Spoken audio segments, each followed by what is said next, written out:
Hello les amis, c'est un plaisir de vous retrouver. J'avais envie dans ce lieu paradisiaque qu'est la plage d'Hérakles de vous parler de nourriture subtile. Voilà, quand on entend nourriture, on pense immédiatement à s'alimenter avec des aliments solides, des plats préparés, etc. Moi je vais vous parler de ça, mais je vais aussi vous parler d'autres nourritures qui nous permettent d'amener de l'énergie à notre corps, d'amener de quoi être en pleine énergie, être en forme. Alors, ça vient du yoga, ça vient du prana.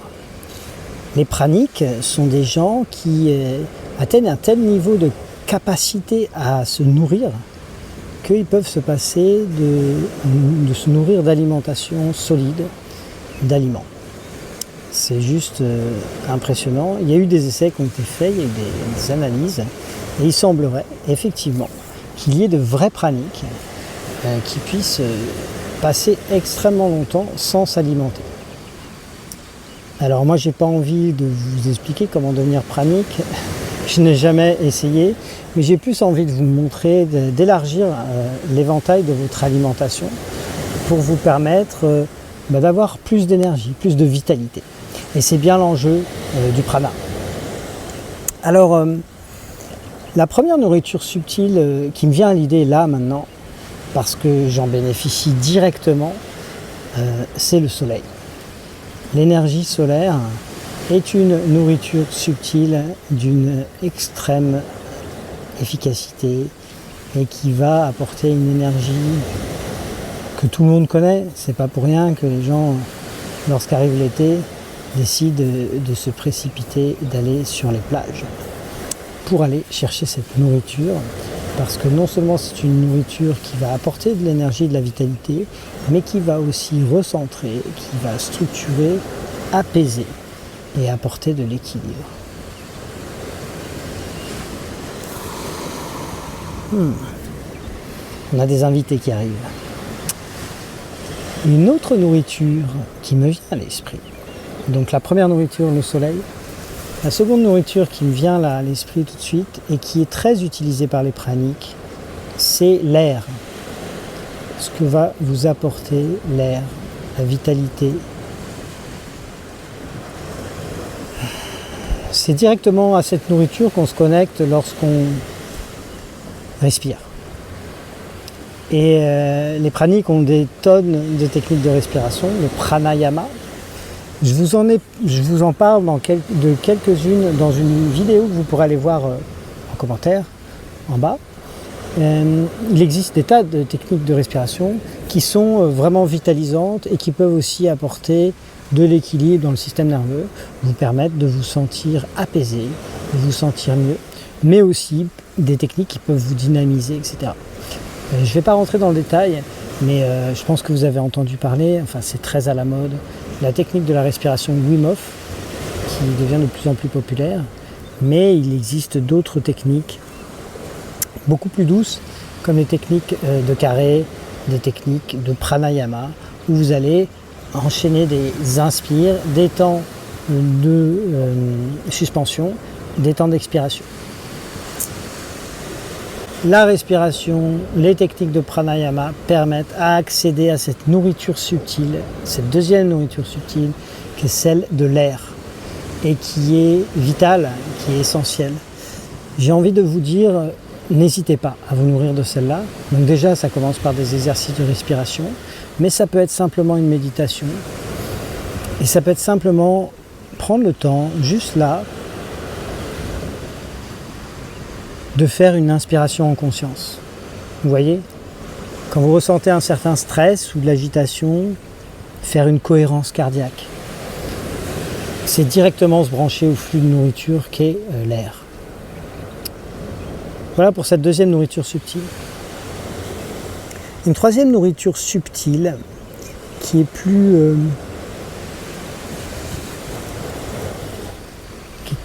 complexe à appréhender, mais qui a des vertus vraiment stabilisatrices, surtout pour des tempéraments un peu chauds, comme le mien, tempérament feu. Cette nourriture subtile, c'est l'eau, le liquide.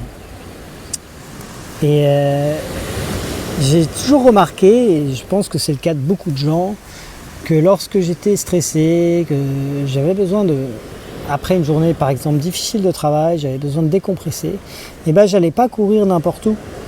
J'allais courir au bord de la mer si j'y habitais, et sinon j'allais courir au bord d'une rivière. C'est-à-dire cette tendance à se connecter à l'eau pour s'apaiser. Quand j'étais enfant, j'avais un aquarium et je passais des heures à le regarder pour m'apaiser. Et là, c'est dans ce contexte tout particulier, sur cette plage d'Hérakles, que je regarde la mer avec l'air, le soleil et l'eau. Et j'ai 3 énergies subtiles, puissantes, qui arrivent sur moi. Ce que j'aime particulièrement dans l'eau, c'est quand on s'y plonge, et notamment quand elle est fraîche. Une eau fraîche a quelque chose d'extrêmement vitalisant, mais aussi d'équilibrant des humeurs. Elle va équilibrer le système nerveux. Et là, je sais que si j'y vais, elle n'est pas très froide, elle doit être à 18-19 degrés. Et là, ça va me vitaliser, ça va m'apporter énormément de bien. Donc, l'eau, j'ai envie de dire, pour vous y relier, n'hésitez pas à vous en rapprocher dès que vous avez des contrariétés. Vous verrez, elle a un effet apaisant. Et n'hésitez pas aussi à vous plonger dans l'eau froide ou chaude. Les eaux extrêmes, en fait, qui vont apporter leur lot de dynamisation ou d'apaisement. Sachant que l'eau froide dynamise, mais apaise après, et que l'eau chaude apaise et après dynamise. C'est intéressant, vous ferez l'essai, vous verrez, vous constaterez qu'après un bain froid, vous vous sentez, dans les minutes qui suivent, voire l'heure, vous vous sentez très apaisé. A contrario, si vous allez dans un sauna, hammam, etc., quand vous en sortez, vous êtes plein d'énergie. C'est très intéressant. Voilà pour cette énergie subtile, cette 3e énergie subtile. La 4e énergie subtile, c'est l'énergie subtile de la présence, de la conscience. Alors celle-là, elle est géniale. Et c'est pas pour rien que je vous en parle sur cette chaîne YouTube Présence au monde. Lorsqu'on se met en conscience, en présence de quelqu'un ou de quelque chose, avec une grande intensité. Par exemple, là je suis en train de me mettre vraiment en présence et en conscience avec vous. Là, vous juste derrière, à qui je parle. Et je suis en train de indirectement de faire circuler l'énergie entre vous et moi. Et c'est une nourriture. C'est une nourriture qui va dans les deux sens. Vous pouvez le faire avec des personnes, mais vous pouvez aussi le faire avec des éléments de la nature. Moi, j'aime beaucoup quand je fais des retraites en solo, et je vous invite à aller voir le lien que je vais vous partager aussi, où j'explique ces retraites en solo. Quand je fais ces retraites en solo, en pleine nature sauvage, j'aime bien me relier, me mettre en présence, en conscience avec la pierre, avec les roches, avec la géologie du lieu. Et notamment, je fais beaucoup de méditation ou des phases allongées où je me repose complètement, je dors, avec cette conscience. Et je peux vous assurer d'une chose, testez-le, faites-le, vous verrez. On ressort, on se réveille, on est comme régénéré. Ça, c'est dans des lieux que j'aime particulièrement, comme ici, dans le massif des Morts.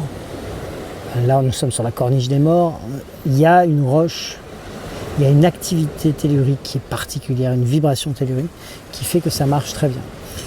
Mais si vous n'avez pas ça, vous pouvez aussi vous relier aux énergies subtiles à travers la conscience, notamment dans les forêts, avec les arbres.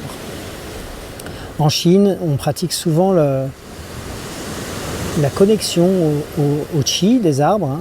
Donc les gens littéralement grimpent dans les arbres, souvent mettent leur corps autour, ça peut aller les jambes ou bien les bras, pour aller chercher ce prana en fait, cette énergie subtile qu'il y a. Et c'est bien la conscience avec le toucher qui peut être fait, mais la conscience suffit. Vous pouvez vous mettre devant un arbre et visualiser la circulation d'énergie entre les racines de l'arbre, votre corps, le houppier de l'arbre.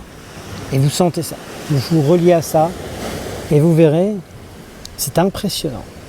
Mais après quelques minutes de cet exercice, vous vous sentirez aligné, régénéré. Et la dernière énergie subtile que j'ai envie de vous partager, c'est les aliments que vous mangez au quotidien, mais de les penser comme une énergie subtile plutôt que comme une énergie primaire. Alors, ça veut dire que finalement, au lieu de manger des plats tout préparés, vous allez manger des plats vivants, l'alimentation vivante. Moi, je suis un fervent adepte de l'alimentation vivante depuis 2016. Ça représente 80 à 90% de mon alimentation. Alors, c'est pas simple à gérer, mais ô combien ça m'apporte au niveau énergétique. Ça m'a permis de performer énormément en sport, notamment sur les ultra-trails, mais pas que, et d'avoir des amis qui me disent « mais t'es infatigable Francis, comment tu fais ?» C'est parce que j'avais cette énergie subtile. J'avais l'aliment, comme tout le monde, mais en plus je le prenais de façon subtile. Alors simplement, allez prendre des aliments vivants, donc des aliments crus. Préférez des aliments qui ont beaucoup plus de prana parce que ils se sont développés dans des conditions très favorables. Donc l'alimentation biologique, tous les aliments biologiques sont de bien meilleure qualité en termes d'énergie subtile. Et puis vous pouvez les vitaliser. Alors je sais, ça paraît bizarre, mais j'aime bien dire que je donne du prana à mes fruits et légumes. Donc la différence, imaginez que vous les achetez au marché du coin et que vous les laissez dans une cagette. En termes d'énergie subtile, ils seront moins nourris que si vous les mettez en valeur dans votre salon sur de merveilleuses assiettes où là vos fruits colorés assemblés les uns avec les autres qui composent une sorte d'harmonie. Ils bénéficieront de la lumière naturelle dans la pièce et ils bénéficieront aussi de votre regard, de votre intention, de votre attention. Alors je ne vais pas rentrer dans le détail, mais on a vu que les molécules d'eau, par exemple, si on regardait un verre et qu'on projetait des intentions d'amour, elles se structuraient de façon harmonieuse. Et si à contrario, on imaginait, on projetait des images négatives, de reproches, etc., elles se structuraient de façon chaotique. Mais je suis convaincu que c'est la même chose qui se produit dans des aliments que vous allez nourrir en prana, des fruits et légumes. Et moi j'ai constaté, j'ai fait le test, vous pourrez le faire, je sais ça paraît surnaturel, je ne suis pas là pour démontrer scientifiquement les choses, je suis là pour vous partager des expériences. Vous les testez, si ça marche tant mieux, si ça ne marche pas, c'est pas grave. Donc je l'ai testé et qu'est-ce qui se passe, c'est que des aliments que j'avais mis dans le salon en valeur, que je regardais, j'avais mis les mêmes, j'avais fait le même achat, donc on va dire j'ai acheté 10 bananes, j'en mets 5 dans le salon et 5 autres dans le cellier, un peu au fond, sans intérêt. Eh bien les bananes qui étaient dans le salon étaient, je vous assure, bien meilleures. Testez, vous verrez. Donc cette dernière énergie subtile, c'est l'alimentation solide. Vous pouvez la nourrir en prana, la rendre subtile par toute l'attention que vous mettrez dessus et en achetant de qualité biologique à minima. Le nec plus ultra, et je vais finir par ça, le nec plus ultra, c'est d'acheter des aliments qui sont issus de la permaculture ou qui sont issus dans votre jardin dans lequel vous avez utilisé aucun pesticide de synthèse, voire vous avez complètement laissé la nature agir. Un aliment en permaculture, il a un prana démentiel. Et là, on mange moins parce qu'il y a tellement d'énergie subtile qu'il n'y a pas besoin de grandes quantités de calories. C'est impressionnant. C'est ça aussi mon rêve, c'est ça que j'ai envie de proposer, c'est de permettre aux gens qui vivent dans un lieu d'accéder à une alimentation subtile en permanence, à travers des exercices, des pratiques, méditation, des pratiques de yoga, des pratiques de respiration, pranayama entre autres, à travers le soleil. Donc là, c'est sûr que je privilégie les zones tropicales, c'est ce qui m'intéresse aussi pour les productions fruitières, à travers l'eau, la présence de la mer ou de rivière. C'est un indispensable dans les lieux que je vais créer. Et dernier point, des fruits et légumes issus de la permaculture, produits sur place, des lieux dans lesquels on visera l'autosuffisance. Alors c'est pas le but, j'ai pas envie de parler encore tout en détail de ces futurs lieux de vie extraordinaires. Mais voilà, je voulais vous parler aujourd'hui des énergies subtiles. Il y en a d'autres, je ferai peut-être d'autres vidéos, mais voilà, pour les plus faciles d'accès, j'ai envie de vous dire, profitez-en.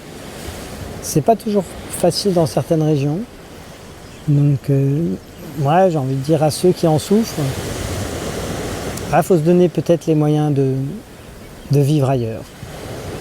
Et puis pour ceux qui n'ont pas le choix, développer énormément de pratiques autour de la respiration, autour de la dynamisation, et d'aller chercher les énergies subtiles dont je n'ai pas parlé mais qui sont superbes, ce sont les énergies d'amour. Celles-là sont très très puissantes. Voilà pour cette vidéo, j'espère que ça vous a plu. En tous les cas, si ça vous plaît, mettez-moi des likes. Si ça vous inspire et que vous avez envie de partager, faites suivre à vos amis. Et puis si vous avez des commentaires, si vous avez des questions, si vous avez envie de partager vos retours par rapport à toutes ces techniques, n'hésitez pas. En tous les cas, je vous souhaite une magnifique fin de journée et une superbe présence au monde, plein de prana. À tout bientôt. Ciao, ciao.